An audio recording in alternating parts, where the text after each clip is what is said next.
আসছে 50 বছর ধরে, পৃথিবীর অনেক দেশেই কিন্তু সেটি হয় না।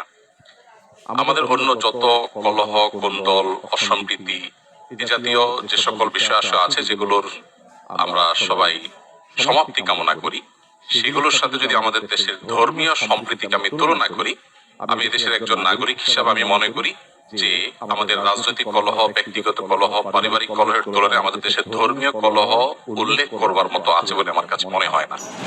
অবশ্য এটি আমার মনে হওয়া না হওয়াতে কিছু আসে যায় না। এটি আমাদের সম্মানিত অন্য ধর্মাবলম্বী যে সমস্ত আমাদের বন্ধুরা আছেন, ভাইরা আছেন, শ্রদ্ধেয় ব্যক্তিবর্গ আছেন, তাদের আমার মনে হয় বলতে হবে।